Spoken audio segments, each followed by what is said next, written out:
Bonjour, nous allons parler des suffixes. Ce sont des terminaisons. Ils se fixent à la fin d'un mot. Tout d'abord, nous verrons qu'il existe deux types de suffixes.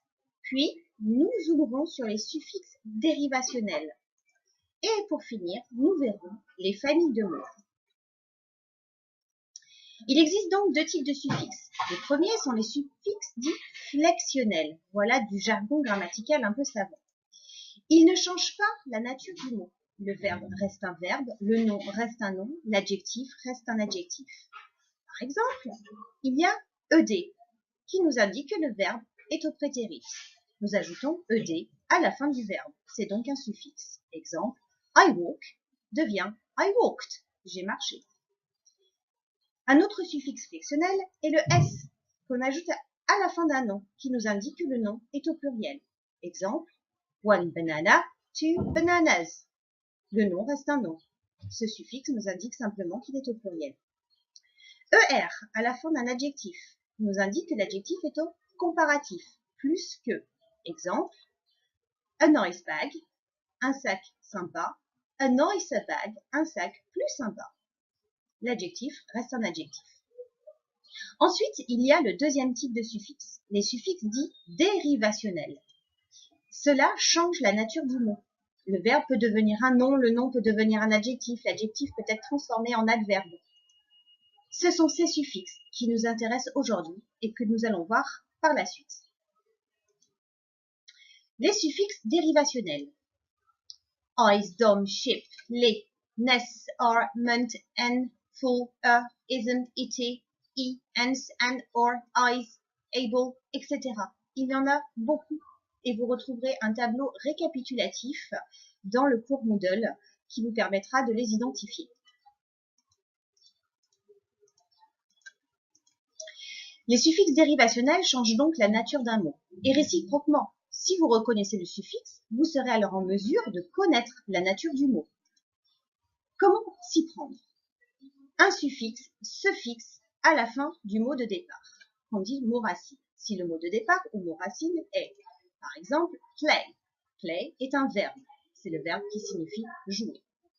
Si à la fin de play, j'ajoute er, j'obtiens alors player. Et player est un nom, un joueur. Donc en ajoutant ce suffixe à la fin du verbe, j'ai transformé le verbe en nom.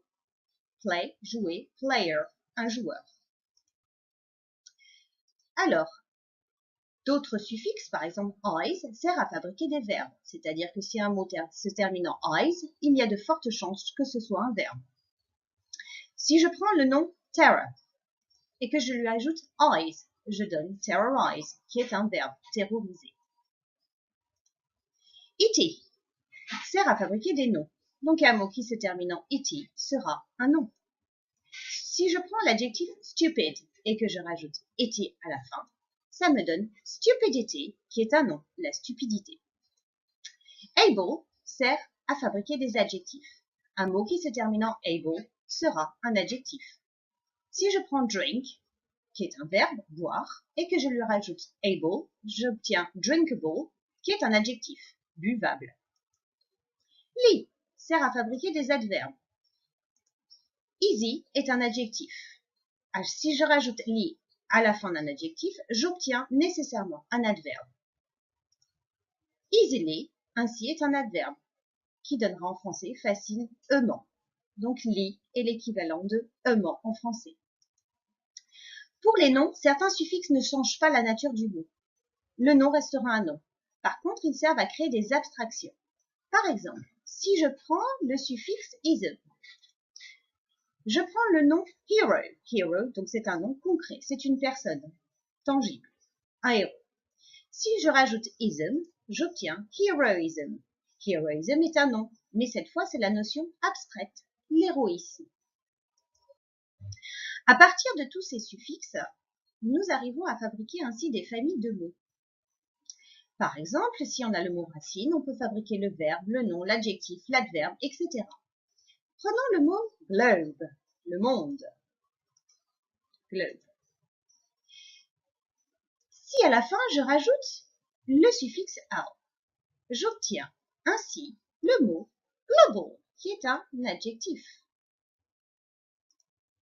Si je prends global et que je rajoute le suffixe "ize", je vais obtenir le mot globalize, qui est un verbe.